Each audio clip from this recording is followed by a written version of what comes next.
Hello, I'm Ronnie Eldridge. Welcome to Eldridge and Company. The Independent Budget Office demystifies New York City's budget process. It's where you can find objective analyses and reports about where the city gets its money and how it spends it. Several weeks ago, Ronnie Lowenstein, its skilled director for 14 years, was reappointed to another 4-year term as director. And she's my guest today. Congratulations. Thank you for having me. You're very welcome. And I think the city has to be congratulated, or somebody has to be for reappointing you.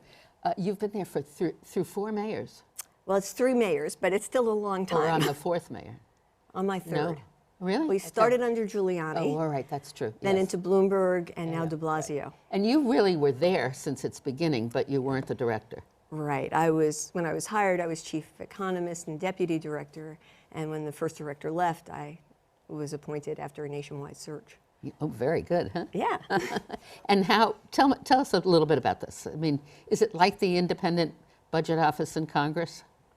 Well, it's modeled on the Congressional Budget Office, except when the Charter Revision Commission that created IBO, that proposed IBO in the first place, wanted to do that to help empower the council and give it more budget expertise. The speaker at the time decided that he would prefer a council finance division that was more directly under his control. So that's when they came up with the idea of an independent budget office that served all of the city's elected officials except the mayor, but didn't report to any one of them. So is that good or bad? Well, from my perspective, it's been great. Yeah. Because even though we're serving them, we don't have to conform what we say or what we look at to any one or more elected officials. And you can just decide what you want to do. You don't have to just respond to requests. Correct. The charter mandates that we do a number of reports each year, and we've added annual reports to that. So there are 3 fiscal oversight reports that in some ways look a lot like fiscal monitoring.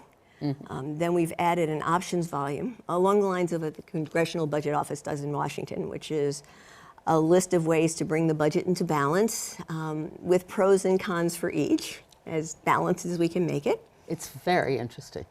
Thank you. I read it and I loved it. That's great. Usually people tell us they hate it, but it's specifics that they hate. There's something in there for everyone to take umbrage at.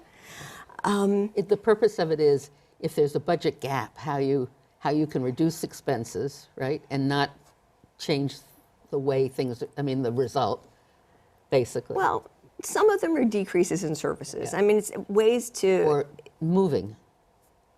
Consolidating and doing different things. Yes. Yeah. But it's ways to bring the budget into balance. And we find that it's very popular in downturns, of course.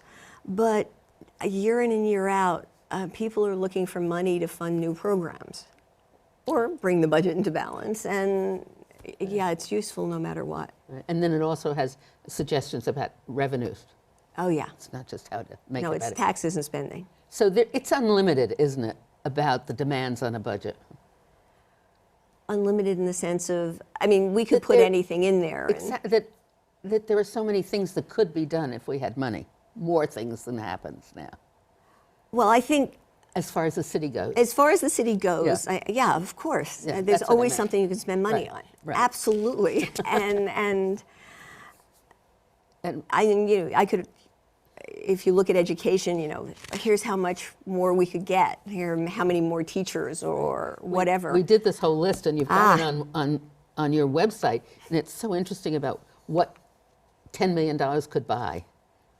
$10 million can buy nearly 160 teachers. Right.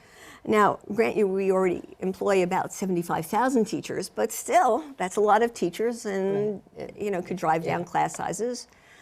There's a lot of good things the city can do, but at the same time, there are questions about how much you want to tax, and the city is unequivocally a high tax place. And the volume is not just to get people thinking about how much we should be taxing, but also what the mix of taxes should be. So, perhaps we should be looking at a more progressive income tax, or perhaps we should be looking to broaden the base of the sales tax, or any one of dozens and dozens of different options. And so they're ideas that mostly are out there that people have suggested over the years, that we've heard about in hearings, that advocates of different sorts have put forward. And some of them are, creative Your own ideas solutions. from the staff. The budget itself is what, 60, how much, 63? 79. 79 billion. All sources. It's the city, 79. the city's own revenues is much smaller, mid-50s, but But it has to be a balanced budget. City of New York absolutely positively has to be in balance, not just when it's adopted, but at the very end of the year as well. And it has to be balanced in terms of generally accepted accounting practices, which means, unlike the state, for example, which can say, well, we'll issue a little debt at the end of the year, or we'll perhaps pay those bills a little late, the city can't do any of that. Who determined that it was a balanced budget? That falls to the Financial Control Board still. At the time of the problems that we had? Yeah, we still have the control board, but they do it on the basis of the information that's provided by the city. So in a city that's known for its gap in income, Yeah. what can we do to reduce that? How do you go about doing that? Does it come in taxes? This is the main thrust of the current administration. And as an economist, part of me says, well, income inequality is best addressed at higher levels of government. Way better to raise the minimum wage nationally than to raise it locally. I know. The question is, what do you do if it doesn't happen nationally, or what do you do if it doesn't happen at the statewide level? Taxes, certainly Mayor de Blasio first floated the idea of an income tax increase, the parameters of which were something that he came to our office to hammer out in order to fund his pre-K initiative. At the end of the day, he didn't get the tax increase, but he did get the funding from Albany. And so he's certainly not averse to that. And at least initially, part of his enthusiasm for that as a source would be because it really fit with his idea of how he should be leaning against the inequality we see. Right. It's not only, we can't do it. The state could have helped, and also the federal government in the long run could have helped if they revised the tax structure. Oh, certainly. Yeah. So we're dependent on all these different things, right? Yeah. So the mayor, was there a difference in the different administrations that you worked with? Oh, absolutely. Particularly when we started, Mayor Giuliani was very much opposed to creating the office. And in fact, although the office was supposed to start up in 1990, the same year the Public Advocate's Office started, we didn't get up and running until 1996 because it took 3 separate lawsuits to get the office up, because the succession of mayors and the speaker at the time really thought it was a bad idea to have an independent group out there with no constraints on what they said, and strong access to information, and a guaranteed budget line. What was the major project that you did that raised the greatest ire?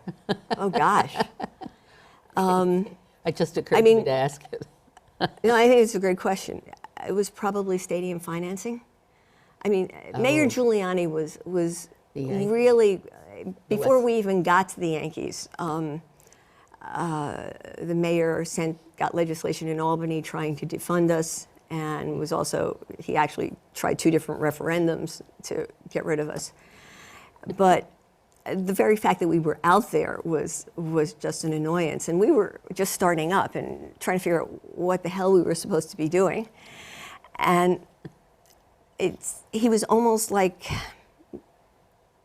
our best PR person, because all we had to do was release some numbers. And even if you thought that they were the most, uncontroversial numbers you could have possibly put out, all a reporter had to do was show him the numbers, and he would start venting about IBO and liberal and jerks and all the other things he called us.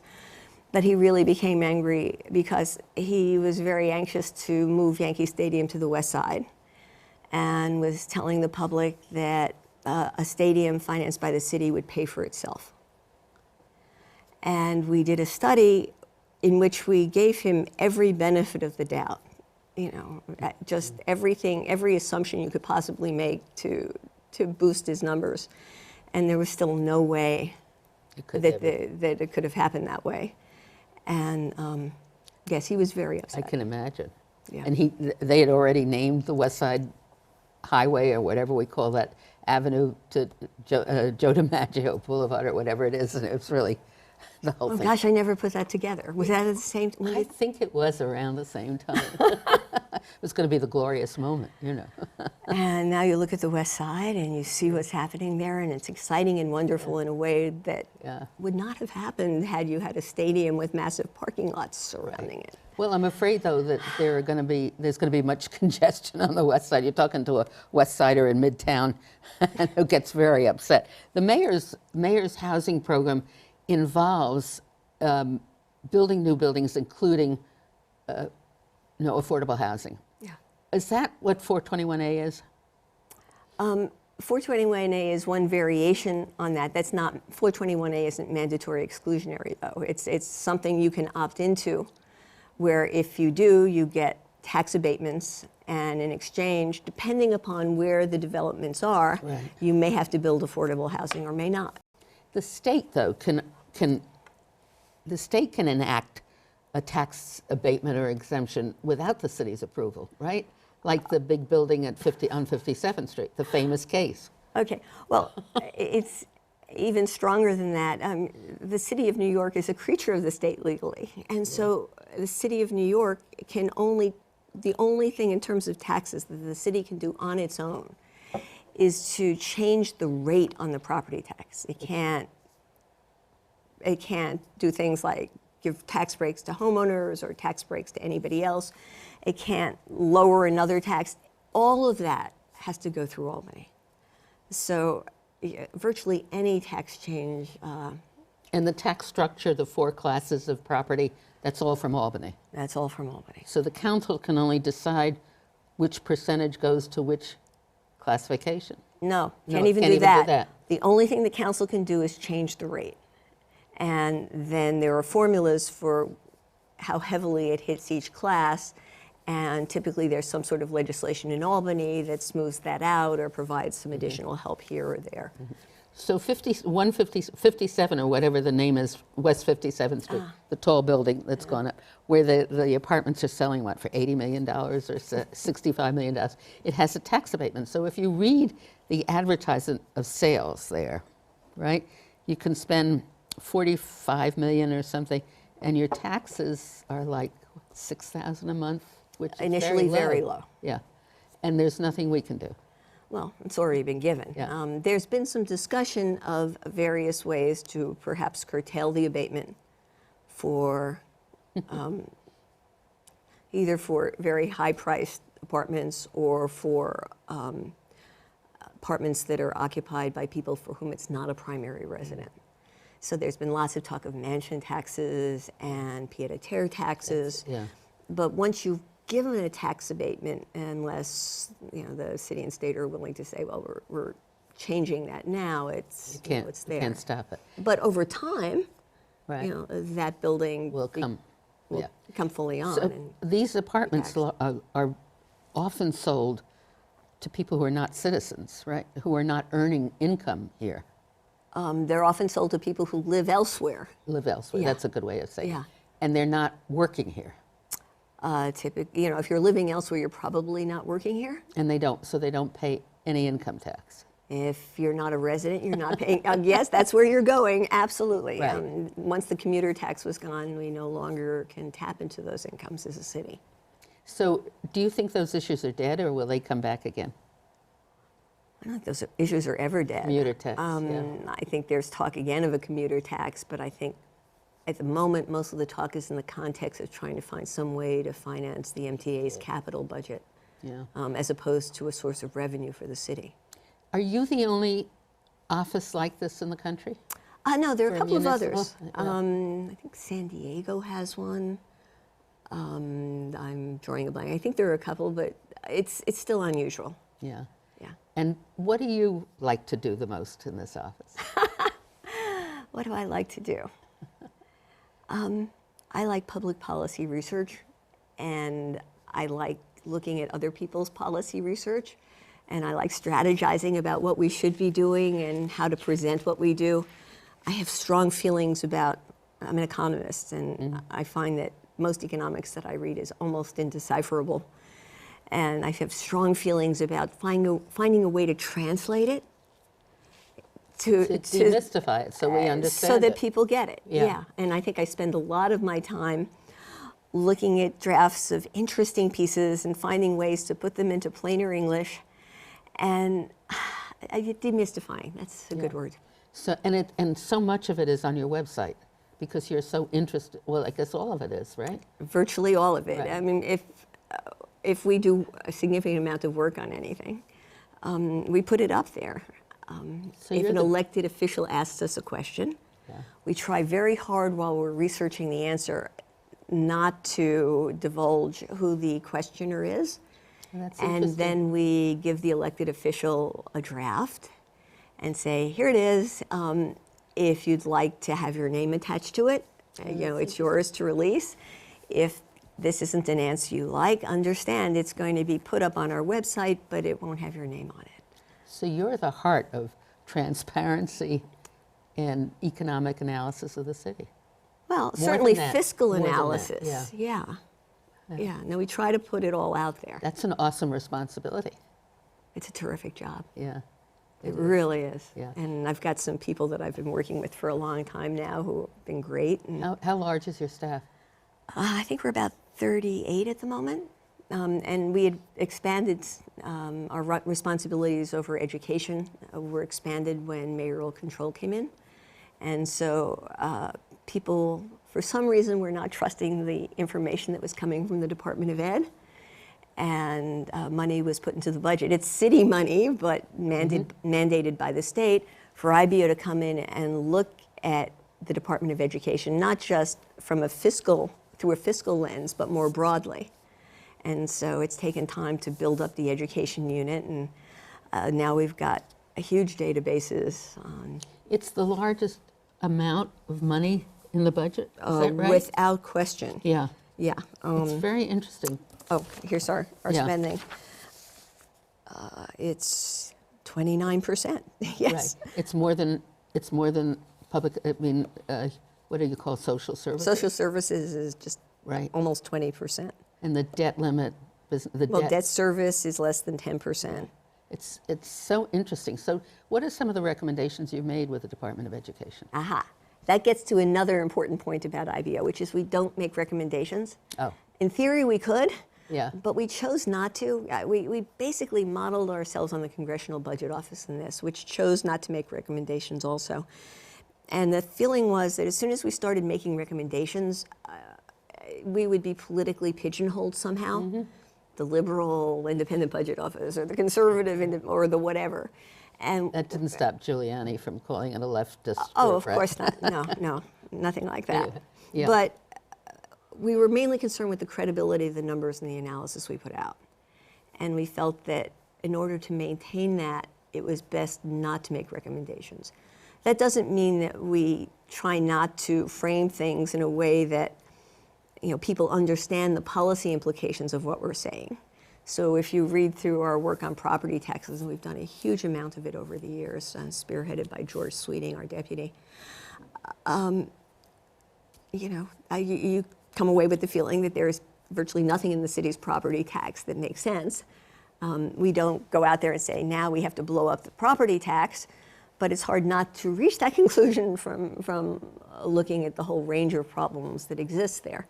So we try to frame policy issues and then let elected officials and others say, well, based upon this work from the Independent Budget Office, it's clear that, and take it the next step. So advocates should pay close attention to your reports so then they can start the process. Well, advocates also ask us for work.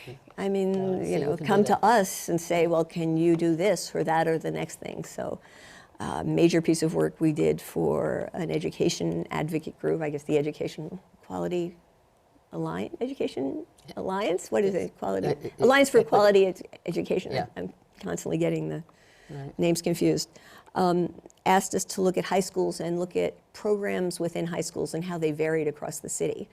So which high schools had science labs and music labs and you name it, and how it varied across the city and by demographic group.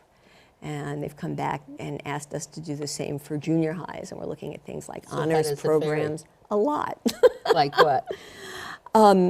This is over a year ago, but just huge variations, and What we can expect. you would just exactly what you would expect. And it's like a blueprint for where you might want to put funds. Right. Although again, it's a new administration, they have to decide what their priorities are. But doing the same thing, I can't imagine we won't find the same sorts of disparities looking at middle schools. But that's a good example of, it's not exactly fiscal, it's more, broader based education research and numbers that people can trust. What are we going to do about the cost of living here? I mean, real estate, the taxes. It's interesting because it's the population. Is the population aging, or is it the aging population is increasing?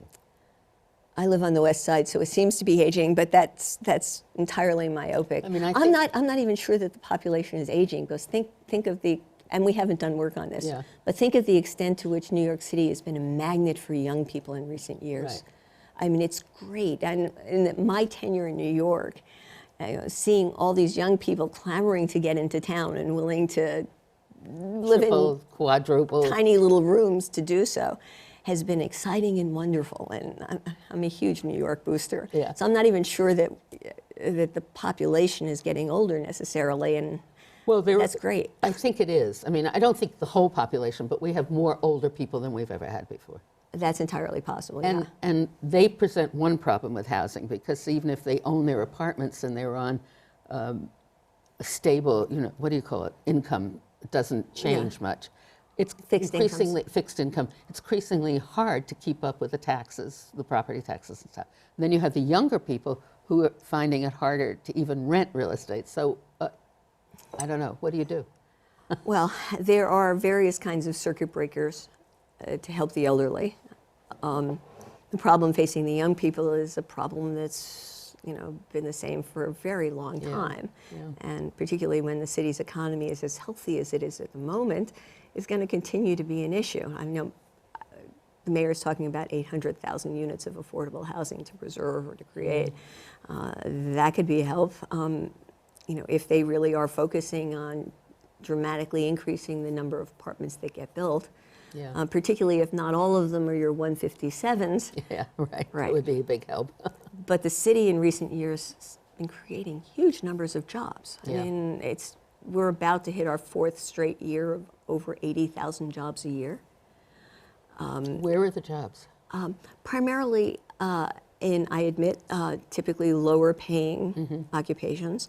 So the 4 places where we've been adding most are health and education, professional and business services, leisure and hospitality, and retail trade. The only one of the 4 industries that pays significantly above the mean is professional and business services, and all the others are below, and retail obviously considerably below.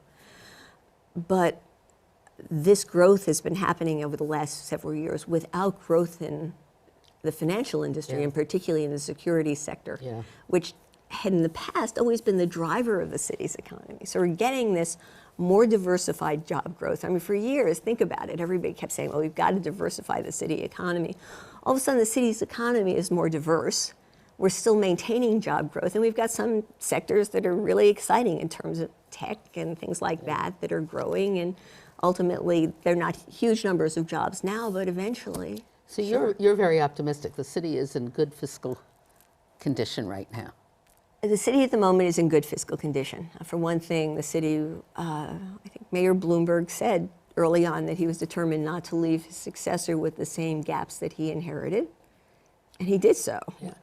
So we don't have a $3 billion budget gap facing us. No, the size of the gaps at the moment are relatively tame. Moreover, the de Blasio administration has put additional monies into what in effect is our rainy day fund. We don't have a true rainy day fund, in part because we have to do gap accounting. But we do have places to stash money. One place is the Retirees Health Benefits Trust Fund, which is now nearly $2 billion. Another place is just the level of general reserves that we're carrying, which this point is $750 million a year, which is well in excess of what the city has held in the past. That doesn't mean things can't change. So if the economy heads south, or if, I don't know, there are lots of new demands for new spending or tax cuts, or any one of a number of things could change the city's fiscal fortunes pretty quickly. But at this moment, it's looking pretty solid, and we'll see what the mayor does when he puts out his preliminary budget in January. So we've come to the end of this discussion, and we could go on forever because I have so many other questions. But all of this is on your website, which is? ibo.nyc.ny.us. And people should look at it because they're going to really learn the budget is really the agenda for the city administration, right? The budget is a reflection of what our priorities are. And it's been fascinating to watch a new administration, for the first time in 12 years, start to put its priorities into play. It's very interesting. It Well, is. thank you very much. And I hope people look at the website because it's really so important. Thank you so much. Thank you.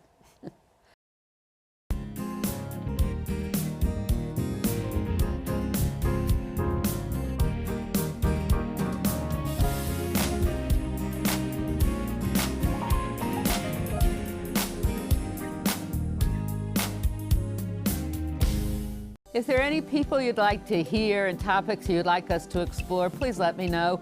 You can write to me at CUNY TV, 365 Fifth Avenue, New York, New York, 10016, or you can go to the website at cuny.tv and click on Contact Us. I look forward to hearing from you.